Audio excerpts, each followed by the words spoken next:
ಯಾವುದೇ ಬಣ್ಣ ಸರ್ಕಾರ ಬರಲಿ, ಕಾರ್ಮಿಕರು ರೈತರ ಹಿತರಕ್ಷಣೆ ಮಾಡೋದು ಅದರ ಜವಾಬ್ದಾರಿ. ನಾನೇನು ಕಂಪ್ಯಾರಿಟಿವ್ ಆಗಿ ಏನು ಹೇಳ್ತಿದ್ದೀನಿ ಅಂದರೆ, ಅವಾಗ ಇಷ್ಟೊಂದು ಮೊಂಡತನ ಮಾಡಲಿಲ್ಲ. ಅವರು ಒಂದು ನೋಟಿಸ್ ಕೊಟ್ಟರೆ ಕರೆದ್ರು, ಮಾತಾಡಿದ್ರು, ಅನೌನ್ಸ್ ಮಾಡಿದ್ರು. We had no time to discuss the details.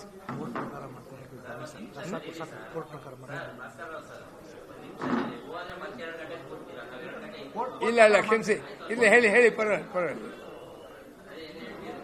ಅಲ್ಲ ಅದರಿಂದ ಕ್ವಶನ್ ಏನಂತ ಹೇಳಿದರೆ, ಇಟ್ ಹಸ್ ನ್ಯಾರೋಡ್ ಡೌನ್. ನಿನ್ನೆ ಥರ್ಡ್ ಮೀಟಿಂಗ್ ಆದ್ಮೇಲೆ ಚೀಫ್ ಮಿನಿಸ್ಟರ್ ಹತ್ರ ದ ಡಿಫರೆನ್ಸ್ ಆರ್ ನ್ಯಾರೋಡ್ ಡೌನ್. 717 ಕೋಟಿ ಏನೋ ಕೊಡ್ತೀವಿ ಅಂತ ಒಪ್ಪಿದ್ದೀರಾ, ಇನ್ನು 1,000 ಕೋಟಿ ಅದಕ್ಕೆ ಯಾಕೆ ಮೊಂಡತನ ಮಾಡ್ತೀರಾ? ನಮ್ದು ಬಹಳ ಕ್ಲಿಯರ್ ಇದೆ. 38 ಕೋಟಿನೂ ಸೆಟ್ಲ್ ಮಾಡಬೇಕು. ಅವರು 38 ತಿಂಗಳು ಸೆಟ್ಲ್ ಮಾಡಬೇಕು. 1,800 ಕೋಟಿನೂ ಕೊಡಬೇಕು. ಯಾಕೆಂದ್ರೆ 4,10,000 ಕೋಟಿ ಅಂತೇಳಿ ಬಡ್ಜೆಟ್ ಹೇಳ್ತಾರೆ. ಸಾರಿಗೆ ನೌಕರರಿಗೆ ಏನು ಕೊಡದೇ ಇರತಕ್ಕಂಥ ದರಿದ್ರತನ ಸರ್ಕಾರಕ್ಕೆ ಬಂದಿಲ್ಲ. ಎರಡನೇದು 1/1/24 ವೇತನ ಪರಿಷ್ಕರಣೆ ಆಗಬೇಕು.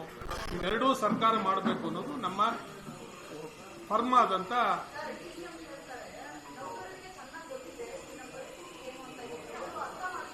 ನೌಕರರು ಆಡಳಿತ ನಡೆಸ್ತಾ ಇಲ್ಲ ಮೇಡಮ್, ಪ್ಲೀಸ್ ದಯಮಾಡಿ. ನೌಕರರ ಆಡಳಿತ ನಡೆಸ್ತಾ ಇಲ್ಲ. ಒಂದು ನಿಮಿಷ. ಈ ಪರಿಸ್ಥಿತಿಗೆ ನಾವು ಕಾರಣ. ಸನ್ಮಾನ್ಯ ರಾಮಲಿಂಗಾರೆಡ್ಡಿಯವರು ಅದನ್ನು ಒಪ್ಕೋತಾರೆ. ಶ್ರೀನಿವಾಸ ಮೂರ್ತಿ ಕಮಿಟಿ ವರದಿನಲ್ಲೂ ಹೇಳಿದ್ದಾರೆ, ಟ್ರಾನ್ಸ್ಪೋರ್ಟು ಲಾಭ ಅಲ್ಲಷ್ಟು ದೃಷ್ಟಿ ನೋಡಬಾರ್ದು ಅಂತ. ಇವಾಗ 10 ವರ್ಷ ಅವ್ರು ಫೇರ್ ಹೇಗೆ ಕೊಡಲ್ಲ. ಇಲ್ಲ, ನಮ್ಮ ಖರ್ಚು ವೆಚ್ಚ ಎಲ್ಲ ಸರ್ಕಾರ ಕೊಟ್ಟುಬಿಡಬೇಕು. We buy our diesel from open market. Leyland ಇದು ಟಾಟಾ ಅವ್ರಿಗೆ ಎಲ್ಲರೂ ಕೂಡ ರೇಟ್ ಜಾಸ್ತಿ ಮಾಡ್ತಾರೆ, ಕೊಂಡ್ಕೋತೀವಿ. ದುಡ್ಡು ಎಲ್ಲಿಂದ ಪ್ರಿಂಟ್ ಮಾಡ್ತೀವ? ಕಂಡಕ್ಟರ್ ಟಿಕೆಟ್ ಪ್ರಿಂಟ್ ಮಾಡ್ತೀವಿ ನಾವು, ಕರೆನ್ಸಿ ನೋಟ್ ನಾವು ಪ್ರಿಂಟ್ ಮಾಡ್ತೀವಿ.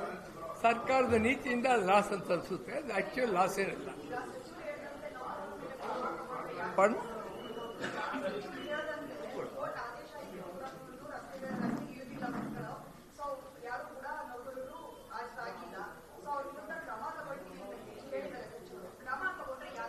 ಇಲ್ಲ, ಕ್ರಮ ಮುಂಚೆನೂ ತಗೊಳ್ತೀವಿ ಅಂತ ಹೇಳಿದ್ರು.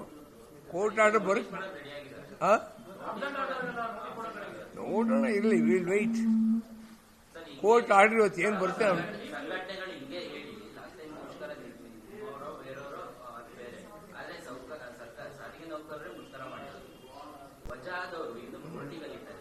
ಅಲ್ಲ, ಒಂದೇನಂದ್ರೆ ಲಾಸ್ಟ್ ಟೈಮ್ ಸ್ಟ್ರೈಕ್ ಆದ ಡಿಮಾಂಡ್ ಬೇರೆ, ಸರ್ಕಾರಿ ನೌಕರು ಮಾಡಿ ಹಾಗಲ್ಲ.